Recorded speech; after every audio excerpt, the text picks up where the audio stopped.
Assalamualaikum warahmatullahi wabarakatuh. Kami dari kelompok 7. Di video ini kami akan membahas sistem kontrol pada HVAC AC atau Heating, Ventilation, and Air Conditioning. Apa itu sistem kontrol pada HVAC? Sistem kontrol pada HVAC adalah mekanisme yang digunakan untuk mengatur dan mengoptimalkan operasi sistem HVAC guna mencapai kondisi lingkungan yang diinginkan seperti suhu, kelembapan, dan kualitas udara dengan efisiensi energi maksimal. Pada rangkaian sistem kontrol HVAC terdapat komponen yang terdiri dari temperatur sensor, humidity sensor, ventilator, humidifier, dehumidifier, PLC, dan air conditioner. Dan cara kerja sistem HVAC membaca suhu dan kelembapan dari sensor yang terpasang di dalam ruangan. Jika suhu ruangan melebihi batas yang telah ditentukan, misal lebih dari 25 Celcius, maka PLC menerima kompresor dan kipas ventilasi untuk menyala agar suhu ruangan turun hingga mencapai ambang bawah, misalnya 20 Celcius. Sehingga jika suhu ruangan di bawah ambang batas, misal kurang dari 20 derajat Celcius, PLC akan mengaktifkan pemanas elektrik hingga suhu kembali ke kisaran optimal. Dan bagaimana jika kelembapan terlalu tinggi sementara suhu sudah sesuai? Dalam kondisi ini, PLC akan memprioritaskan pengendalian kelembapan katup solenoid pada sistem dehumidifikasi akan terbuka untuk mengalirkan cairan dehumidifikasi ke ruangan ventilasi tanpa mempengaruhi suhu ruangan. Dan bagaimana jika suhu atau kelembapan ruangan berada di luar batas ekstrim? Misal, suhu lebih dari 30 derajat Celcius atau di bawah 10 derajat Celcius. Jika sensor mendeteksi kondisi ekstrim, sistem HVAC akan memasuki mode darurat. Semua perangkat HVAC akan dinonaktifkan untuk mencegah kerusakan lebih lanjut. Alarm berbunyi dan lampu indikator menyala kuning sebagai tanda darurat. Sistem akan mengirim notifikasi real time ke dashboard IoT memberitahu operator untuk segera memeriksa kondisi ruangan. Dan terdapat diagram blok sistem yang menggambar aliran data dan kontrol dalam sistem HVAC dengan komponen utama sebagai berikut. Sensor mengirim data. Terdapat sensor suhu dan kelembapan yang mengukur kondisi lingkungan, lalu terdapat selektor switch untuk memberi input manual dari operator. Kemudian data diproses di PLC. PLC Hormone CP2E membaca data dari input. Program kontrol di dalam PLC memproses data dan menentukan tindakan yang perlu dilakukan. Selanjutnya pengendalian output. PLC mengirim sinyal ke perangkat output, ventilator, AC, humidifier, atau heater untuk mencapai kondisi yang diinginkan. Dan monitoring di HMI. HMI menampilkan status sistem secara real time. Pengguna dapat mengubah pengaturan sistem melalui antarmuka HMI jika diperlukan. Sekian, terima kasih. CP2E N60 DT1D.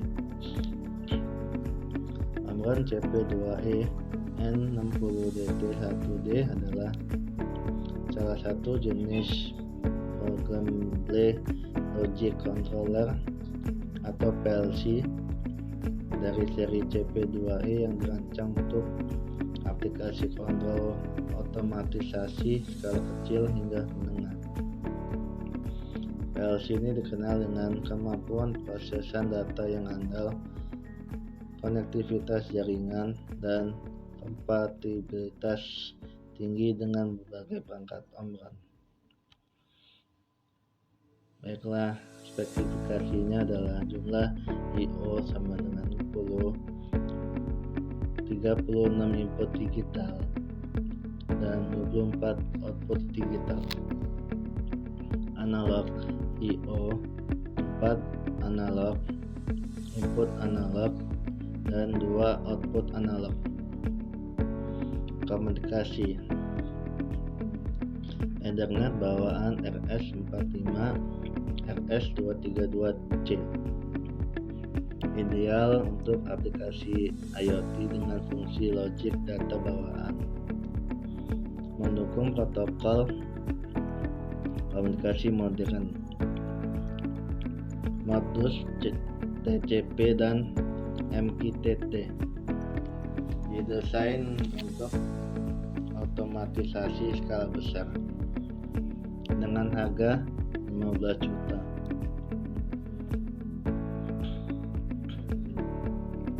Yang kedua,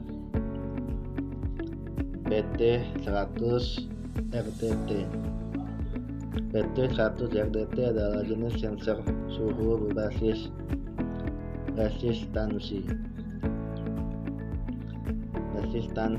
temperatur detektor yang menggunakan elemen pengukur berupa platinum. Nama berasal dari karakteristik elemen ini, yaitu PT mengacu pada platinum, material utama yang digunakan karena stabilitasnya dalam berbagai suhu.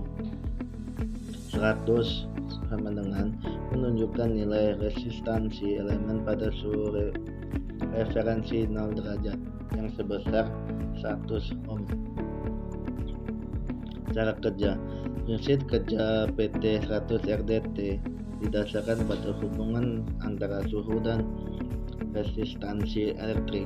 Ketika suhu meningkat, resistansi elemen platinum juga meningkat. Secara linear memungkinkan pengukuran suhu yang akurat. Hubungan ini diatur oleh konferensi suhu resistansi platinum, yaitu sekitar 0,00385 ohm derajat Celcius.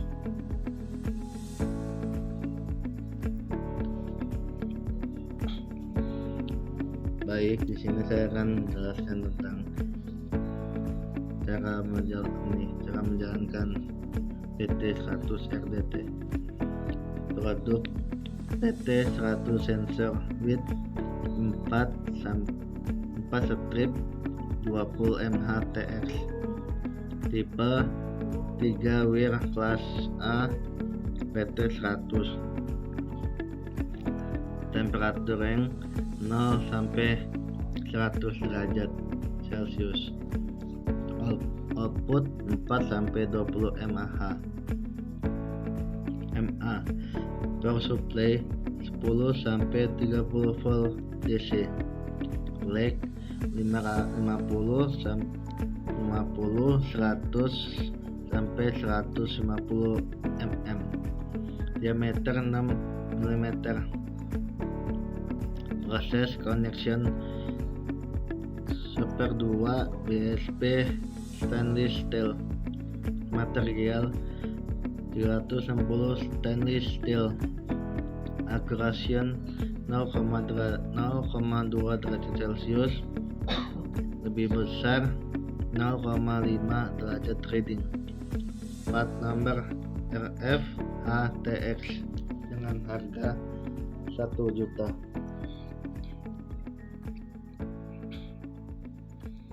Selanjutnya yaitu AIH 4000. AIH 4000 adalah sensor kelembapan relatif humidity sensor yang dikembangkan oleh Honeywell. Sensor ini dirancang untuk memberikan pengukuran kelembapan yang akurat dan dapat diandalkan. Sering digunakan dalam berbagai aplikasi industri, komersial, dan elektronik.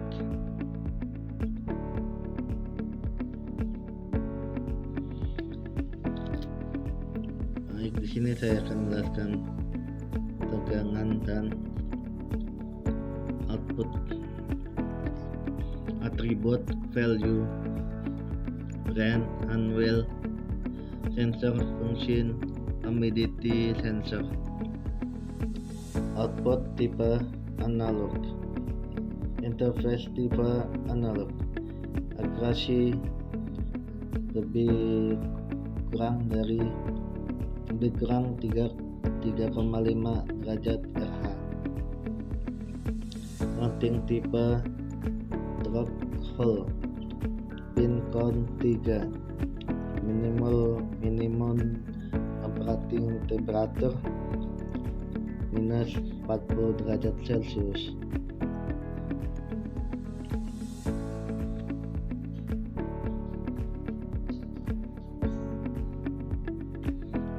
Operating temperature range minus 40 sampai plus 85 derajat Celcius. Maksimum operator adalah minus plus 85 derajat Celcius. Minimum operating supply 4 volt. Maksimum operating supply 5,5 volt.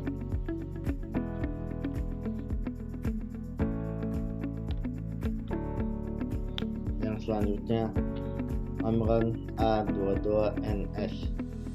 Omron A22NS adalah selector switch yang dirancang untuk digunakan dalam panel kontrol industri. Selector switch ini digunakan untuk memilih mode operasi atau mengaktifkan atau menonaktifkan fungsi tertentu dalam sistem kontrol.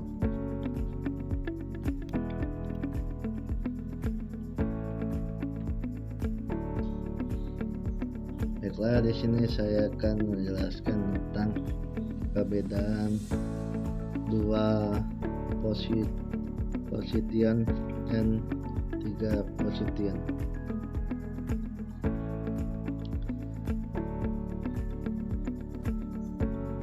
Two position selector switch. Posisi memiliki 2 posisi yang dapat dipilih, biasanya dinyatakan sebagai on off atau start top. Fungsi hanya ada 2 pilihan pengaturan yang dapat dipilih pengguna. Penggunaan umum biasanya digunakan untuk aplikasi yang hanya memerlukan 2 fungsi operasi, seperti mengaktifkan atau menonaktifkan mesin atau memilih antara 2 mode operasi sederhana. 3 position selector switch. Posisi memiliki 3 posisi yang dapat dipilih, yang memberikan fleksibilitas lebih besar. Misalnya off on, atau auto manual off. Fungsi menawarkan lebih baik kontrol atas pengaturan atau mode sistem.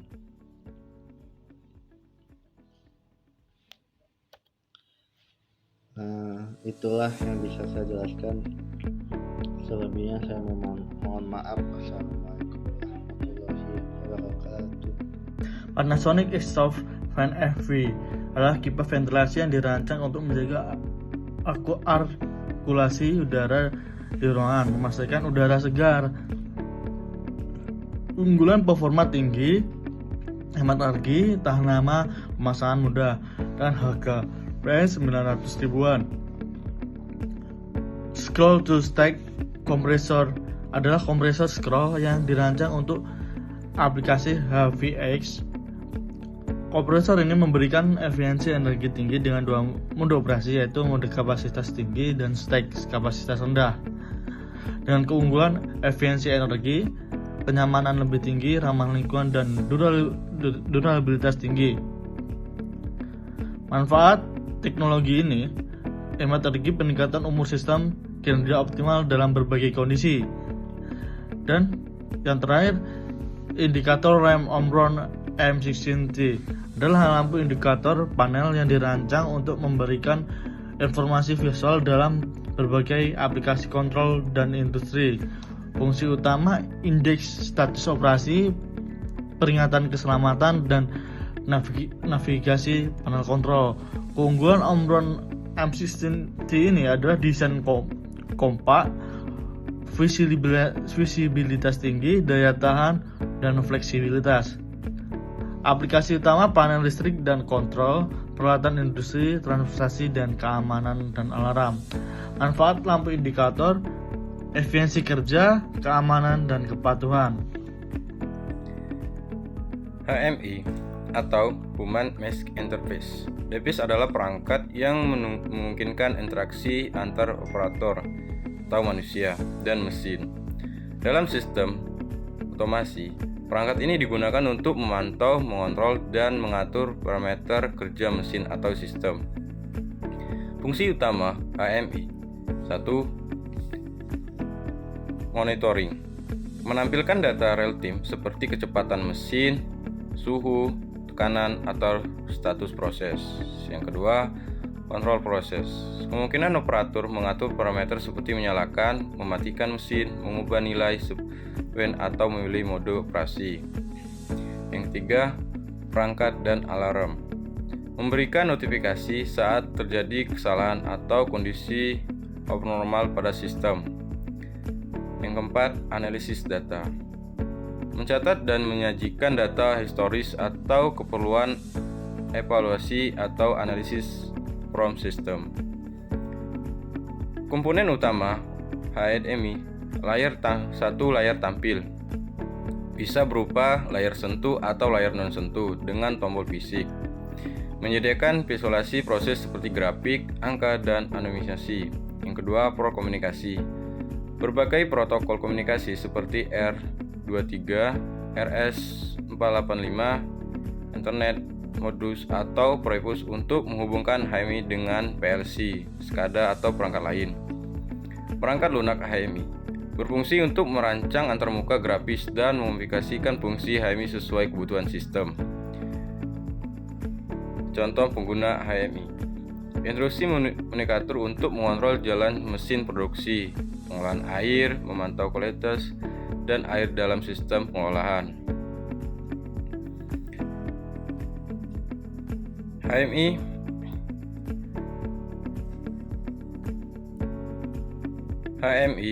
menjadi komponen penting dalam otomasi karena meningkatkan efisiensi, mengurangi kesalahan manual, dan memberikan kendali penuh terhadap sistem.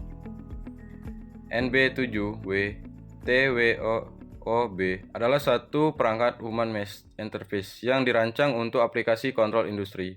Berikut ada penjelasan mengenai efisiensi yang tertera pada di gambar.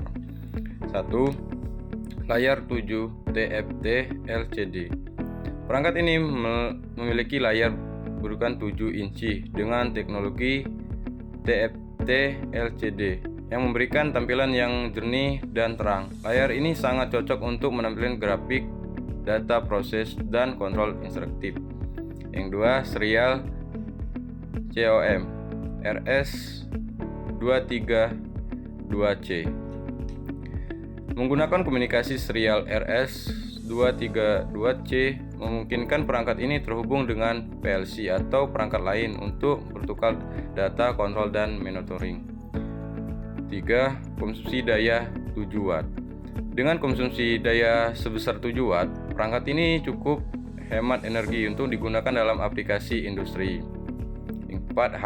Harga perkiraan sekitar 2.300.000 menjadikan salah satu opsi ekonomi untuk aplikasi HMI di berbagai skala industri. HMI ini biasa digunakan dalam sistem otomasi industri untuk mempermudah dan memantau mesin melalui antarmuka grafis. Dengan Omron sebagai produsen, perangkat ini menawarkan keandalan tinggi serta kompetitivitas dengan berbagai PLC, terutama produk Omron. Jadi diagram tersebut adalah diagram blok sistem yang menunjukkan alur komunikasi antara perangkat keras dan perangkat lunak dalam sistem ini. Berikut penjelasan komponennya. Yang pertama ada input-output device. Jadi I/O device ini merupakan perangkat input atau output yang berfungsi untuk membaca data atau memberikan perintah dalam sistem. Lalu selanjutnya ada Omron CP2E N60DT1D sebagai PLC-nya plus ekspansi CP2W CFD2. Jadi Omron CP2E ini merupakan jenis PLC yang digunakan untuk mengontrol dan mengelola data dari perangkat input-output. Lalu ada modul tambahan CP2W yang digunakan untuk menyediakan komunikasi serial RS485 antara PLC dan perangkat lain. Perangkat lain yang dimaksud di sini adalah SP32. Lalu terdapat RS485 converter yang mengonversi sinyal dari protokol RS485 agar dapat diterima oleh modul komunikasi berikutnya, yaitu SP32. Lalu terdapat juga SP32 yang merupakan modul microcontroller dengan konektivitas Wi-Fi yang digunakan untuk menghubungkan data dari PLC, client, dan cloud melalui internet. SP32 di sini bertindak sebagai gateway-nya. Lalu untuk platform cloud-nya di sini digunakan UBDOTS. Jadi platform cloud IT, tempat data yang dikirimkan oleh SP32 disimpan dan diolah. UBDOTS memungkinkan visualisasi data, pengendalian jarak jauh, atau pembuatan dashboard. Lalu terdapat user atau pengguna. Ada komputer, jadi di mana pengguna dapat memantau atau mengontrol data dari sistem melalui dashboard pada komputer. Lalu smartphone, yang menjadi alternatif lain untuk memantau data dengan menggunakan perangkat mobile. Untuk alur kerjanya, yang pertama, perangkat input-output mengirimkan data ke PLC. Lalu yang kedua, PLC mengirimkan data ke SP32 melalui RS485 converter. Lalu yang ketiga, SP32 mengirimkan data tersebut ke layanan UBDOTS melalui internet. Lalu yang keempat, data yang sudah diolah di cloud dapat diakses oleh pengguna menggunakan komputer atau smartphone. Jadi integrasi Modbus RTU CP2W CFD2 Omron dengan SP32 melalui STTL ke RS485 memungkinkan komunikasi dua arah antara PLC dan perangkat IT. Modul CP2W CFD2 adalah modul ekspansi RS485 yang mendukung komunikasi Modbus RTU pada PLC Omron CP2E. Sementara SP32 digunakan untuk mengirim dan menerima data melalui Wi-Fi atau Bluetooth. Untuk menghubungkan keduanya, SP32 memerlukan konverter seperti MUX485 untuk mengubah sinyal TTL menjadi RS485. CP2W ini bertindak sebagai perangkat Modbus, bisa berupa master atau slave tergantung pada kebutuhan aplikasi. Sedangkan SP32 dapat dikonfigurasi sebagai master untuk membaca dan menulis data dari PLC. Langkah pertama adalah memastikan parameter komunikasi pada CP2W seperti baud rate, parity, dan stop bit sesuai dengan SP32. Setelah koneksi fisik terpasang, SP32 dapat memanfaatkan library Modbus seperti Modbus Master untuk membaca register PLC atau mengontrol perangkat terhubung. Misalnya, data suhu dari sensor yang terhubung ke PLC dapat diteruskan ke dashboard IoT melalui SP32 menggunakan protokol MQTT. Integrasi ini memberikan kemampuan untuk memantau dan mengontrol sistem industri dari jarak jauh.